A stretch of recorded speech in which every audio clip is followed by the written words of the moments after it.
And welcome out, Halftime Crew. This is the Tackle Trading Halftime Report, September 27th, 2019. We have myself, Coach Cody, Coach Noah, and as back by popular demand, the great breakout Coach Frank. So, Frank, how are you doing this morning? It is Friday Frank Day, so I am always doing good on Friday Frank Day. Welcome out, everybody. Friday Frank Day. As always. You're just going to steal that one? I'm running with it. You can't give me a compelling argument as to why I shouldn't, so I will. You're right on that one. I cannot argue against Friday Frank Day, so we're going to take that one. So right away, guys, if you're watching and you're happy that Frank's here, make sure you give us a like, subscribe. Let's get those likes up to start the show off right. And right as we get into it, now I'm just going to pass it off to Noah. Noah, give us a quick run through the market. I know it's kind of boring, and then we'll kind of jump some top headlines, some stocks in the news. So what's going on from a market standpoint? Technical analysis. I watched the futures trade overnight. We saw a little bit of green activity overnight. Markets drifted a little bit higher and came up to that 9-period moving average, the old support resistance zone there. And then we've been fluctuating between doji and not a doji. Doji on the inside, and then we're seeing a little bit of selling pressure at the moment. So if we were to break that down intraday and kind of get a look at it here, you can see where it drifted up overnight. Then as the market opened, we saw some initial selling pressure. We saw a little bit rally back up, giving us that doji pattern. And now we're seeing a little bit of selling.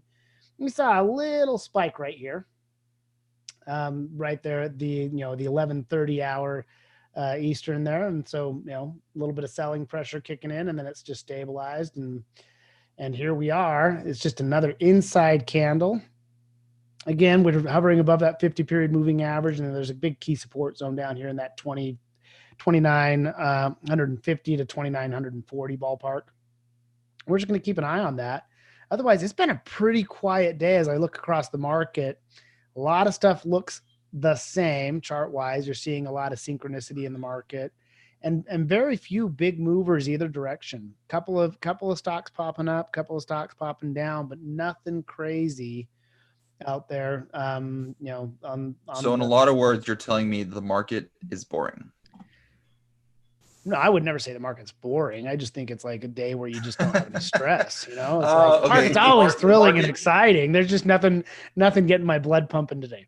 There's always a lot of blinking numbers and lights and flashy things going on. Oh yeah. It's a good day to sit on your hands, perhaps trading wise. This is definitely not the kind of day I'm going to go in and enter new trades, but I'm certainly starting to look around the market for opportunities that'll set themselves up, I think, nicely for next week. And again, it just is the type of day you just kind of go in and tidy up the portfolio, and that's a good point. That could all change by the end of the day. I mean, for all I know, there's going to be some sort of news, trade optimism, tweets about optimism. You never know. But the idea is that the market at this point in time pretty quiet, and if it breaks that support zone, I can see dramatic selling, but nobody seems to be willing to take the charge and start. I just don't see the bullish activity buying into that yet. And I'm not sure what catalyst will help push it up over those all-time highs, but seems like a lot of indecision. I'm absolutely with you on that. And I mean, a lot of the news headlines today aren't really talking about what's going on in the market. They're talking about things such as the IPO flops and Micron's earnings, which we'll get to here in a bit. And oil is in the news for 3 different headlines. No one's really sure what's moving oil, it seems like, and they just keep stapling something to the cause. But I do want to get both y'all's take on what I'm calling the IPO flop. So we've had, 7 or 8 IPO companies this year, all of which are in negative territory. I think the only one that was even slightly bullish for a little while was Beyond Meat. And I think there was a little bit of euphoria behind that one. And Beyond Meat is already showing kind of a reversal type pattern. And we talk a lot about the options being so overbought on the put side and overpriced. Go ahead and bring up Beyond Meat for me. That's really the only one still in positive territory from its IPO. But you think about Uber, Lyft, Slack, who am I forgetting? Zoom. Yeah, they're all dropping. Of course, we had Peloton launch yesterday. Zoom's actually up overall, but it's coming back down. Peloton, PTON. This is the latest. That's the latest 2 days ago. And it's kind of just adding to that IPO flop. what's causing this? Why are so many IPOs? Because we're talking some are down 10%, 10%, 20%, 15%. Like, what's causing this giant drop after companies launch? Because that used to be the thing to do. Yeah, I have a hard fast rule against buying IPOs myself. I just don't buy IPOs. And we never have. We've always told our students not to. And this is actually a great segue to kind of converse on why we tell our students that. Well, I think on average, there's this, I don't know if it's a temptation to do so or just a general tendency. I think they always tend to overvalue the IPO. I think it's just more of the your venture capitalists and the founders of the company. It's one of the first opportunities they have to divest themselves of risk. They're obviously trying to generate some capital. And so it's just this, I think, kind of natural situation that lends itself to overvaluing the IPO. And usually what I see is on an IPO, and this is even prior to this recent round of flops, like you can go back and study IPOs historically. I think it's really common to see them sell off, and they might spike initially, but then they usually go through a sell-off period, and it takes it a couple months, usually somewhere between 3 to 6 months. It'll find a bottom, the dust will settle, a real valuation kind of gets established through price discovery. And the early investors are underwater, and then the people who had the patience to wait will have an opportunity to buy after the dust is settled. And a lot of these newer companies, you have new products, and or new economic models, like the sharing economy, which has kind of been interesting to watch with the Lyft and the Uber.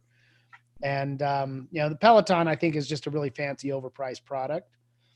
Beyond Meat has its attraction for those of us who are interested in vegetable matter, and for those of us who are not, it's interesting to watch. No, I want to cut you off here for a second. So, because you mentioned two things really quickly in passing, and I think that's kind of the key as to why it's happening. The two things you mentioned is the going public to raise capital. Yeah. And the venture capitalists looking to divulge risk. I think those two factors shifted from normally the reason you IPO is your company is growing so rapidly that you need some help. You need some investment capital to help grow that business. Well, yeah. I mean, what do you do if you're a company and you're trying to grow your company? Do you A, go to the bank and borrow money with interest that you have to pay back, or B, go public, borrow money from John Q. Public at no interest? I think the venture capitalists have been one of the guilty partners in the overpricing. I think they aren't even thinking like, oh, I'm investing in this company because I see the value. They're thinking, I'm going to invest in this company, take it public, get my money out, and be done. So I think the venture capitalists who never even built the business to begin with are using the IPO as a quick volatility spike. Well, and that's kind of the point when you look at, those types of, what do you call it? You call it, I guess, a gray market or, a private market where people can buy in early in the game, your VC capitalists and type of that. And that's their entire business model, is to go build a company, take it public. And I don't think they do it out of malevolence per se, or, it's not like really a scam per se. I think it's more driven by optimism bias, where natural bias for people is man, can you see this thing? We're going to be so rich. This product is so awesome. Everybody's going to love it. And then I think they just tend to overestimate, and the valuations tend to come out high. And you go back and look at even like really solid companies that have done really well over time. I think early in the game, like their IPOs, there's very few companies that have had an IPO that just takes off and just runs. Most of them go through some growing pains at first, and then they find some support, and then they run. So, and for me, it kind of comes back down to, I don't buy IPOs because you're going off of valuations that are not, they haven't really gone through a true price discovery process yet. So that's why I was like, you just made me think of something. So Frank, I'm going to ask you, who do you trust more, the people evaluating worth of IPOs or the people in charge of counting oil inventories? That is a loaded question. Can I say neither? It's a trade. I don't have to take it.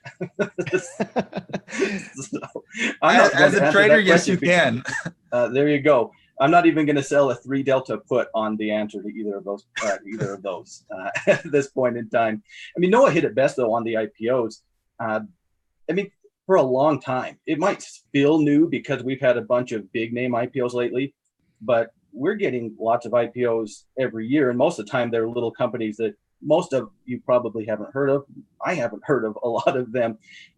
It's normal. This is usually what happens. The IPO, it may start, kind of hot, but like Noah said, it's very normal for it to fizzle out. I think a big part of it is traders are tired of it. So why mess with it? Yes. Yeah. It's one of those things. Then when you at the technical side of things, how do you trade something that has no price history? And that's of course the foundation of my trading. At least if there's no history on the price, then it's my guess, and I'm not going to play that game. And I don't think I'm alone. No, I think it's a tough game to play. And then usually you watch the volume start to build on it, and you got to get to where you have some liquidity. When the company first IPOs, you typically aren't allowed short selling. Options aren't always available right out of the gates. And so for me, like all the characteristics I look for in a tradable stock don't really appear on an IPO until around the 6-month mark.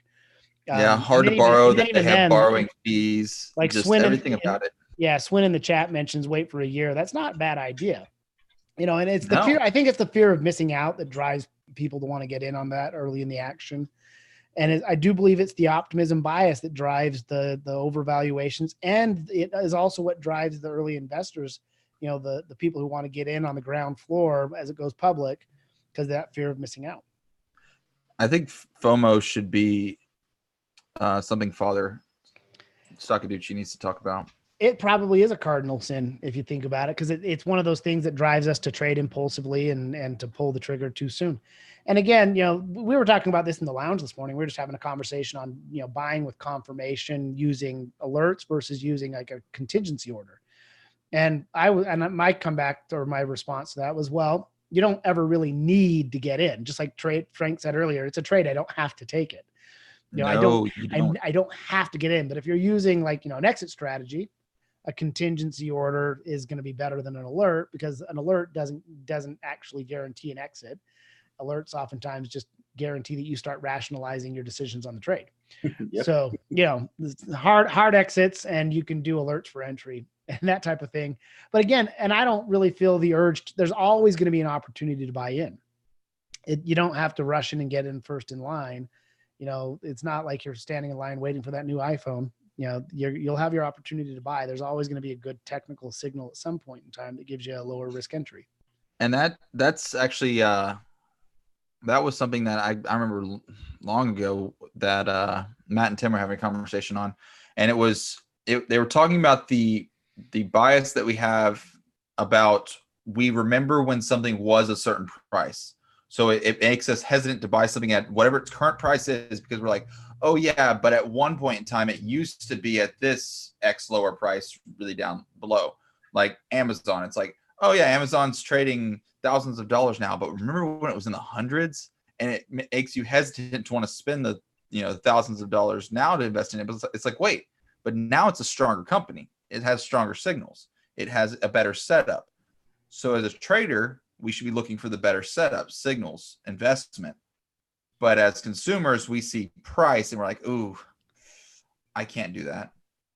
And I think that's also a bias that makes people want to get in the IPO. They're like, oh, it's cheap. So Jimbo in the chat made me think of this. Facebook, $17. Oh yeah, it was $17.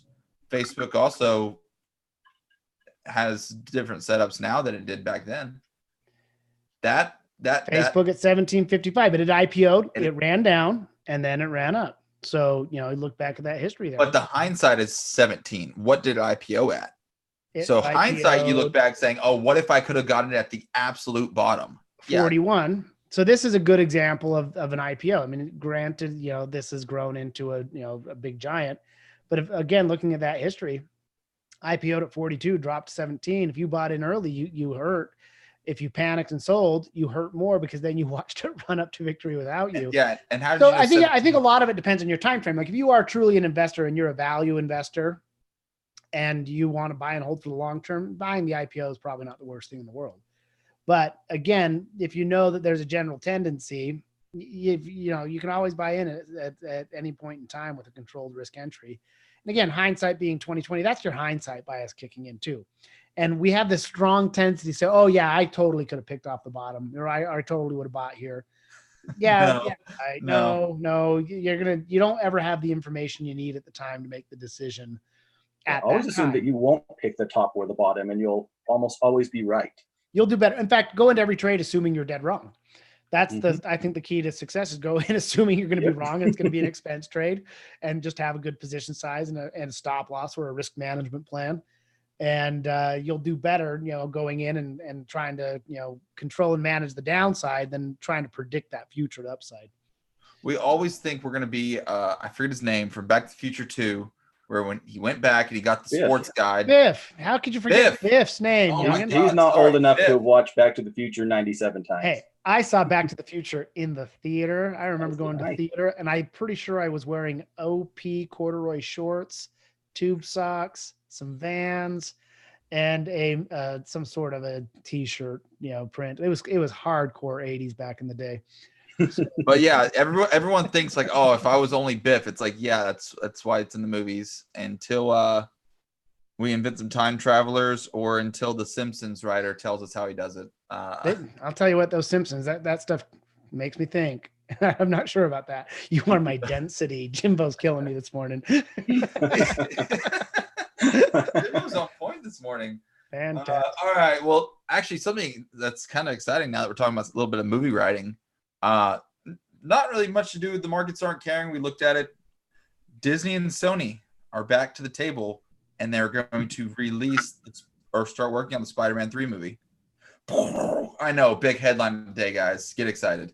Sony came back to the table, and they said, okay, we can work on the next movie. Now, this isn't what we're hearing, but here's how I assume the conversation went. Because the reason they broke up in the first place was the original deal was Disney would fund making the movie, and then Sony would take 90% of the profits after Disney remade what they spent to make the movie.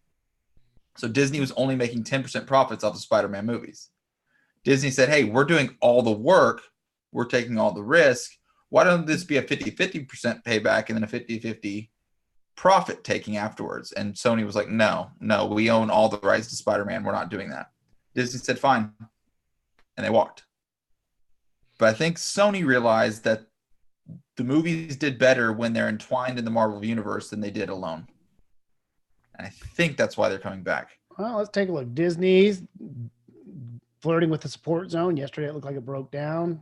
Today, you got a little inside doji inside that wick. You're still hovering above the old gap zone. Gap zones create their own little world of support and resistance. This one's going to coincide with about the 200 period moving average. And they sell $17 churros, so I never bet against Disney. That's a pretty big support zone. Again, earnings. That is a head and shoulders on Disney. It is a head and shoulders, but it's a head and shoulders in a gap. And again, you can see the head and shoulders very clearly, but head and shoulders don't always break down. I mean, it's just like that could turn into a stock in a box consolidation where, you see it chop sideways. So it could gap. And if it fails, you got some, I think, risk down to about the 120 zone. So you do have some near. And I don't know if this movie news even affected them when it first, but I'm just excited they're back together. Well, like I was telling Cody, I don't know about you guys, but you said that you weren't really a fan of these type of movies. Like I struggle with my kids love them, and I take my kids to these movies, but I have a hard time in these movies because I'm an old man and the CGI does not mesh with my brain. Like I watch all the CGI and it's just overstimulus. Like I just. All right, Frank, split the divide. What are your thoughts on these movies? They're movies. The nerd in me kind of likes them, but the movie critic in me thinks blah, kind of with Noah. So I was kind of excited to see Spider-Man branch off on his own. I was one of the few people that actually kind of liked the Venom movie, and that's kind of outside of the Disney properties. I don't really have that much of an opinion. I'm like Jimbo. I pretend Star Wars ended after the prequels, and I'll tune in and watch a little Marvel every now and then, but give me the Netflix Marvel over the Disney Marvel. I said it. Give me the Netflix Marvel. What? They did the Daredevil series, the Luke Cage series, the Jessica Jones. They don't have them anymore. Those are actually really good. I like them. Yeah, I really enjoyed those shows. No, I don't think they produced them. I was going to say I really enjoyed the DC series as well, but I don't think Netflix did those. But like Yeah, they're on Arrow, something else. Flash, I think that was like ABC or someone. Anyways, CW, yeah. Well, I don't think CW, either. that's what it was. I don't think either stocks really responded much to the news. Sony's high basing stock in the blocks, and Disney is, we already looked at the Disney chart. So whether or not that affects future forecasts, I don't know. But the initial knee jerk reaction, not much. Well, my knee-jerk reaction was to get excited. So, Noah, I will take a bullishness on my. What I think you should do is back up your enthusiasm with your money and buy some Disney and Sony.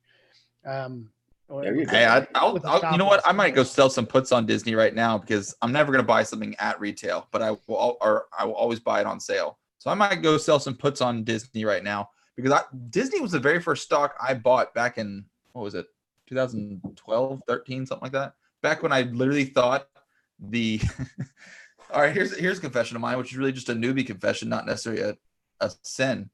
When I first started looking into how to invest, I thought like the S&P, the Dow, I thought those were like the exchanges. I thought that's what you bought. So I was like Googling like how to buy from the Dow. And like I just didn't know. I literally thought that's what those were. And so I went, I bought Disney. It was the first thing I ever bought. I bought it at like $105 or something. And yeah, still have that share of Disney. It was just one share. I was like, let me figure this out learn by doing. I bought one share. Good way to start. And I watched it for like 2 or 3 years before I really started like diving into trading. So yeah, I will pick up more Disney down at my original 105 and be more than happy about it. You want to know what my first trading plan was? It was a good one. Let me tell you. I figured that if you bought something right on the open and sold it as soon as it went up a penny, you couldn't lose. Surprisingly, I was wrong. That was not a very good trading system. I would not recommend that going forward. But that was my first. My thought was buy on the open, wait for it to go up a penny, and then sell, because it would always go up a penny. You know, in my infinite wisdom, I thought there was no way that wouldn't happen at some point throughout the course of the day. To my shock, it didn't work out that way. So yeah, we're all kind of, we all have those look back in hindsight and think, oh my goodness, I shouldn't tell anybody that, but it's too funny to not share. Oh yeah. My first trade of all time was during the .com boom. I bought the company stock I worked for. I worked for Gateway Computers. I bought as much of their stock as I could afford at $40, watched it run up to 90, thought I was a genius, told everybody in the world I was an investing and trading genius, and then proceeded to watch the stock drop from 90 all the way down to 2. You had front row seats. Seats. And boy, did I have a lot of fun learning. No, it was, and it briefly occurred to me when the stock price dropped back down. This is back before, you really had stock charts. Mm-hmm. I could log in and I would get like a quote on dial-up internet. And I would watch price quotes. And it dawned on me as the stock price dropped back down towards my original purchase price, I could offload it for what I paid for it, but like, oh no, it's a good company. It's going to go back up. And I held that all the way down. So it was a interesting experience for me. And, hey, there you go. So a good learning experience. While we're talking Disney, I got to just say, Disney had the best trade I've ever seen. The best trade setup I've ever seen was on Disney. You're going to have to go to a monthly chart though. This was a breakout that was over a decade in the making. You can kind of see back there in the late 90s at 44 when we broke out in what was it, 2012. We had a double top in the 90s, took all that time, very clear top, runs back to resistance, pushed back down, and then broke out on earnings right in the middle when the market was tanking too. It was the best trade setup ever. What you're saying, Breakout Frank, is that you were Breakout Frank back in 2012 too. Yeah, yes, I was. Is this the creation? Is this the origin story of Breakout Frank is with Disney? No, this is just the pinnacle of Breakout Frank. So I'm seeing an origin story somewhere in here. That's fantastic. Well, why don't we switch gears and take a look at some of the stocks in the news today? Well, if we're going to start with stocks in the news, we have to start with Micron. Micron, one of the few earnings coming out, gap down 9%. Noah, I'm gonna pitch this one over to you. It went down. What we see. No, this one actually, I watched this one go through earnings, and I was looking at it, and I honestly didn't think they were going to overreact. Like, I kind of expected a typical earning expectation. I looked at the market maker move was somewhere around a 290 or so, 289 estimate yesterday, and it stayed within that gap ballpark from where it closed yesterday at 48.58 to the open down near 46. It stayed within its little $2, market maker move estimate, but then it's been running hard on the sell off there on a nice increase in volume. And you had the numbers on the report, right? Yep. Where did I put those? Well, I might have. Let's see. So their exact numbers from earnings is they did gap down. The company reported fourth quarter net income of $561 million or 49 cents per share, compared with the 4.3 billion or 3.56 per share a year ago this period. So that's a big difference in price of revenue.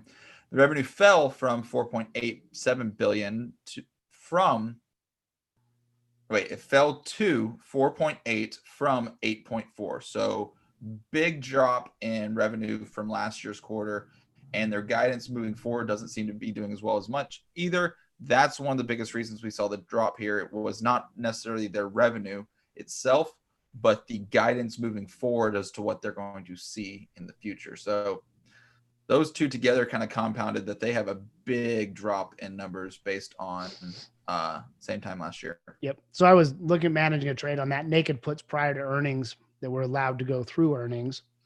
Stock price gaps down, runs down, sold short calls against it, turning it into a short strangle.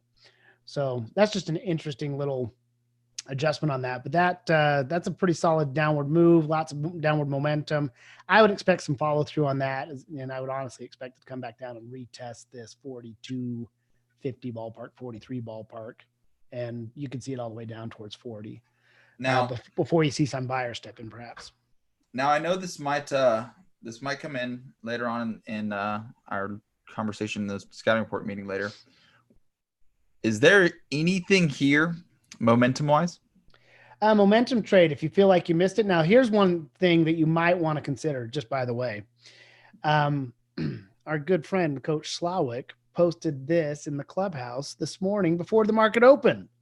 So there's a good reason, because these are the two stocks that Slawick posted, Micron, and in a minute we're going to come back and talk about Wells Fargo, both news-based trades, where a little gappy momentum going on there. So these could have been. Slawick loves watching those opens. He's got like a bloodhound nose for watch these two on the open because I'm going to make some money on them. So here's the consideration. Do you want to take over where Slawick's taking profits today and see if it keeps dropping?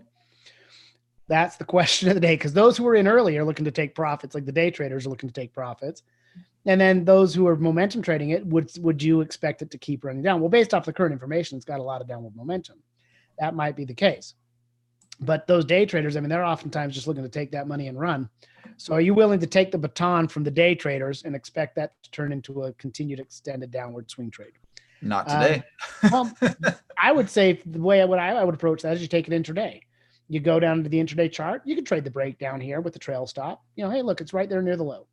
Catch the breakdown, put in a trail stop. You have a reasonably, lower risk trade. You don't have to put your stop clear out above the candle. You could use the pivot. Momentum trading is never a bad thing. That's actually one of the first real good trading strategies I learned is find something that's moving and either catch the retracement or catch the breakdown and just use trail stops with it. So you might have a little bit of risk. Intraday. Yeah, intraday. Take it down intraday, and you don't have to make long-term predictions. Just say, okay, hey, that's breaking down intraday support. Breaks intraday support, little trail stop action. You have a modest, amount of risk. Now it's already ATR'd. It's already gone more than 2 ATRs for the day, I believe. If you look back at the ATR, it's averaging $1.70, and today it's already from the open 46 down to 43. It's already, run almost 3 points. Almost, not quite, but 1.5 times the ATR. That's a big extended move. Look on the channel, look across the history of this. How many candles do you see on this chart over the last year that are bigger than that one? There's a couple. No, not many. How many times do you see it continue to run after a big candle? a couple times. Not it's one of those things like here's a gap on earnings, big candle. It continued to run. You got a little run and follow through. Sometimes those gaps fill. Back in here, you got a little gap up. Boom, that gap immediately filled. So hindsight's always 20/20 on those, but you don't have to worry about hindsight bias if you just take it in. And if you're interested in trying to take advantage of that, there is momentum trades available. And you might wait to try to pick that off on Monday and see if it follows through. But take it down intraday and you shorten your time frame, and it's okay to day trade that type of stuff. What is Wells Fargo? Because you mentioned Wells Fargo as the other one that Slavic WFC. This is another one that Slavic put in the clubhouse, which was pretty awesome. We talked about it in the Traders Lounge this morning, and this was off of Wells Fargo announced the new CEO. They got Bank of New York Mellon, Charles Scharf, or I'm not sure how to pronounce his name. Scharf is from Thundercats, okay? Scharf. Oh, Thundercats. Oh man, did you just bring back random? I did. I grew up with that. You're not old enough for that. Yes, I was. Okay, I was watching cartoons when I was in high school then. But either way, good news. I looked at the guy's resume. He's got quite the track record. He's been executive of Visa. He's been an executive of quite a few other banks. Quite the resume. And at first he rejected their offer, didn't want to be their CEO, but he's accepted it. And for, the scandal-ridden Wells Fargo, new leadership is probably a big deal for them. And again, it's, knee-jerk reaction to news, good news. This is the kind of gap might realistically fill, because a new CEO doesn't change corporate culture overnight. That's going to take a little Depends on, do you like them, and how well are they at managing not just a few people, but thousands of people? They have to redevelop the entire structure of the company. Yeah, they have to redefine their corporate culture. And so, again, Wells Fargo is probably not going out of business anytime soon. It is good news. This is the kind of gap I would expect to fill. But then there's going to be buying opportunities if you believe in that future leadership and you're, have bullishness on the banking sector. Maybe you look for this banking sector bottom dweller. And that's not, as far as the big banks go, it's one that I would, I'd much rather own shares of one of the other banks instead. But, new CEO optimism, that certainly can change the stars for, it takes a little bit of time, and that'll probably take time to proof out. But here, look at that on a big monthly chart. 44 is a big support zone. You got a double bottom and upward confirmation on that. So not a bad little move. And for Slavic, he doesn't care. He's just day trading it, which is awesome. Slavic's already out on both of those. I would imagine he is. Knowing how he trades, he's probably already out of both those trades. And because they both moved so much today to start the day, it's probably why he's not in the chat right now. He's probably already done. He made his target for the day and he shut his computer. He's probably done. He's like, I'm going fishing. Good. Or whatever Slavic does on his free time. It's a good move there. So that was pretty fantastic picks. And again, good reason to be hanging out in the clubhouse with us. So actually, speaking of the clubhouse, because we have been doing a mailbag segment here on these Fridays, a couple of questions, and one that I really like, it's actually one of my favorites, because I'm a big time reader, is what books would you guys recommend as to a new trader? Because I can go on, and I've actually, I don't know if some of our students have noticed, I've been posting what books I'm reading every month at the end of the month, just to kind of keep you guys up, because I consume between 2 and 4 books a month. Like, I'm constantly trying to pick up that new knowledge. So good question. Well, I did answer in the chat. I think one of my favorite trading books of all time was Trading in the Zone by Mark Douglas, who passed away not too long ago, but it's more of a treatment of psychology of trading. And explain that. Yep. Well, it's that mental state. Trading in the zone is the mental zone. Like you have the technical zone where you're trying to catch movements between support and resistance, but it's probably one of the best books about trading that really doesn't talk about trading techniques. It talks about mindset more than anything, and making sure you got your mindset on right. And it's really just a good book. It's engaging. It's interesting. A little esoteric at times, but it's a good read. Frank, what do you got? That is a good read. The New Market Wizards, I'm like Maddie, kind of got into this stuff really similar to the same time. So New Market Wizards is probably my favorite. But one other that I really liked, and nobody probably, I don't know, you guys no one may have read it. but it was Macmillan on options, a gigantic book on options, and it's not a good read in my given opinion. quite a few trading books away. Macmillan on options is one of the first big books on options I read. Me too. It's got every strategy in the world in there. It's also a very good sleep aid. This will help you sleep at night extremely well. Find another book to go along with it. Oh, yeah. It is a slow read. Market Wizards is a great book. I mean, I've given away a lot of trading books over the years as well. So my bookshelf's been depleted a little bit, but after I've read books, I've handed them off to other traders. And those are both great reads. Macmillan on options it's really almost like a clinic on options. Mm-hmm. I really like the Options Trader's Bible and Options Made Easy by Guy Cohen are also great reads for Options Made Easy by Guy Cohen's a good one. The ones I'm going to give are actually not really. So trading book, I probably read this one like 2 or 3 times. I like Reminiscence of Stock Operator. Story of Jesse Livermore, as he was still arguably one of the greatest technicians in the market. He got so good that he wasn't allowed to trade at certain locations. So this was before computers or anything. You had to go to what were known as bucket shops. And he got to the point where the managers of bucket shops would recognize and be like, no, you're not allowed in here, because they'd be losing money to Jesse Livermore on a daily basis. So Reminiscence of Stock Operator is a good one. But I really like the Trading in the Zone because it's mindset. I think that sometimes we try to get so far into trading, and we're those simple things that as coaches we say, hey, don't have FOMO, don't have greed, don't have this. I've kind of realized from talking with a few students and really just explaining to people, one step you kind of have to get over simultaneously or first is understanding just the basic fundamentals of money and just budgeting and that type of aspect. Because if you're trying to get in the market because you think you're going to get super rich super quick and then you can pay off all your debts and your problems are going to be solved forever and ever, you're kind of dooming yourself. So I really like this, and it's probably one of the first times I suggested it, but Tony Robbins' Money. And it goes through some of the basics of just myths and things that people have in the market. And what he basically did is he went through and he interviewed some of the top billionaires, like from Warren Buffett all the way through, and he just composed all of his information that he learned from it, and basically said everyone thinks that there's just these massive secret ways to get rich, and he's like, but they're not.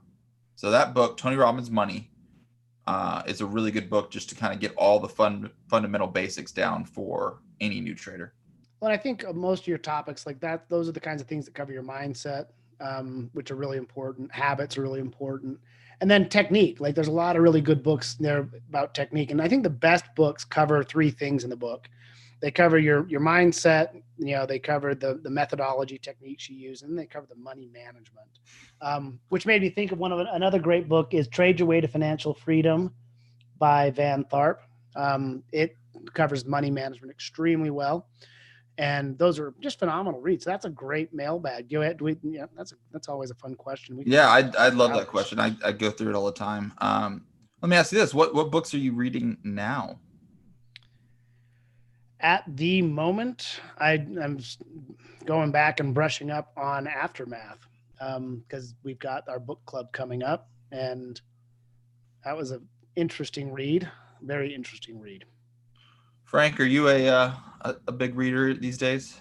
I am a big reader. Harlequin romances. Jimbo is on fire. Yes, today. Yeah. Right now I'm reading Next by Michael Crichton, and waiting to finish that before I start up on Aftermath. I'm a one book at a time kind of a guy, Macmillan on options notwithstanding, because I had no choice but to deviate from that. It's like a college textbook, that one. That is it took a long time. But it was worth it. I learned a lot. I learned, pretty much my foundation of option trading came from that book. So I'm waiting on Aftermath, but right now I am finishing Michael Crichton's Next. I read a lot of random things. I always will take an opportunity to plug the autobiography of DMX and The Dirt by Motley Crue, if you are in the market for a good autobiography. I did see the related Netflix special on that one. It was pretty entertaining. Yeah, it was. The book's yeah, the book's better. I can Yeah, imagine. so I feel like I've heard that before. The book is better. The book is better. It usually is. well, they had some stories. But DMX is maybe my favorite person on the planet. So I'm really biased. His autobiography is my favorite book of all time. Very well. Yeah, I always try to mix in a few fiction books along with nonfiction, because otherwise they all run together in your brain and you start losing your mind as to all the things that you don't know that you're taking in. If you are a kind of a sci-fi type of nerd, I would recommend the Black Company series too. When you're not doing your trading reading, it's a series by Glenn Cook. It's a little bit older. Very good read. It's war fantasy type stuff, so it's maybe not your thing. But writing that one down. I am looking for it. I'm my fiction side right now. I went back. I'm rereading all the Tolkien books. So starting with The Hobbit, I'm going to reread through those. I also, when I was traveling a couple weeks back, I picked up what was it called? It's called a spy novel. I believe it's called like Breakpoint or something.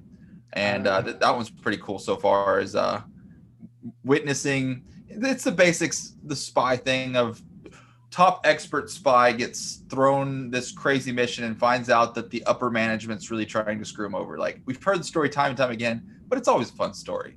Mm-hmm. So those are two I'm reading in private. The one that I'm having to take a break from is Basic Economics by Thomas Sowell. I love Thomas Sowell. I listen to his books rather than read them. I'm listening to that one too. Just because his voice is so fantastic. He's got like the best author voice in the world. I love Thomas Sowell's books. Great, just really good. I think economic insight. So yeah, but it's so long though, because yes. I am listening to that one on Audible, and let me look at my phone right now. It is 23 hours and 46 minutes long, and even when I listen to my audiobooks on double the speed, even at that though, that's a long book. So yeah. Thomas Sowell on double speed probably sounds like a really smooth chipmunk. It's awesome. When you get used to the double speed though, and you try to go back to single, it sounds like everyone is talking like this. Careful there, you're gonna put me to sleep. Hey, S&P is getting a little bit more selling pressure here. Heading into mid, we're getting worse. Atlas Shrugged is super long on Audible too. Jimbo, yes, I've made that marathon. I am wearing a Taggart Taggart Continental train shirt today. From why are we bringing that up? Because I don't know, you just mentioned Atlas Shrugged. If you've read it, you would know that Taggart Continental is the train line that is, not sponsored by Tackle Trading. I am a capitalist homer. How about that? There you go. You brought up the market scene, a little bit of selling. Let's take a quick peek at Starbucks, if you will. Oh yeah, this is a pretty pattern. So a little sneak peek into what we're going to be doing in the scouting report meeting. This is one we all thought was pretty good looking. So yeah, guys, scouting report meeting. We all come together as coaches, put our picks in there, go through, veto them, and then we work on our stop entry target on those. And this is one that Frank has a little sneak peek for you guys, something that's probably going to make one of the reports where we're going to enter what our targets are.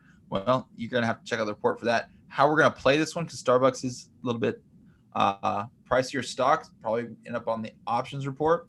Do we know who's doing the options report this week? Is it Tyler Craig? I'm not sure. I'd have to go double check the calendar. But so see how it's always somebody good. How we're going to actually see and play this breakdown, because you could just play it directionally, or you could do something a little bit fancier like our amazing Tyler Craig options master, or Gino Poor puts together. Tyler Craig is on the options report. Grant Larson is on the stock report. Cody Mackey's on the Forex report, and Mark Justice on the commodities report. So absolutely a do not miss. All right, guys. Well, we need some likes out there. We did not get enough likes today, and that upsets me. Come on. You had to have enjoyed our take on the books, Sony, what's going on with the IPO markets. If you enjoyed any of that, guys, please give us a like, a subscribe. And if you want to get access to these reports that we're talking about, make sure you get over to Tackle Trading, get that 15-day free trial. Every single one of our students will tell you it is absolutely worth it. You can take these trades and cover your behind on membership very easily. Yes. It's a no-brainer. As a matter of fact, pull up PLAN, because this is one that I took from the options report 2 weeks ago. And it was on the options report as just a simple pullback. When it gapped up like that, I got more interested in it. And this is one I literally had ding on me during the show. So that's one of the reasons I want to bring it up, is that this thing came down, and right at the very bottom of its wick is where it took me out for a very nice profit. And I got that from the options report. I didn't find this myself. Someone found this for me. The bird dogs of Tackle Trading made me money. Winner, winner, chicken dinner. That's a beauty. So, all right, guys, with that, we will see you on Monday. Thanks, Halftime Crew. See you Friday. Have a great weekend. Hope your teams win, except for the ones that playing against mine. Hey, I'm playing against you in that one league I saw. Oh, yeah, and then I hope your team loses. I hope my team loses too. I'm going to try reverse psychology. That works. Seems to be. Don't drink the Kool-Aid. That's why. All right. See you guys. All right. Later, guys. Thanks, guys.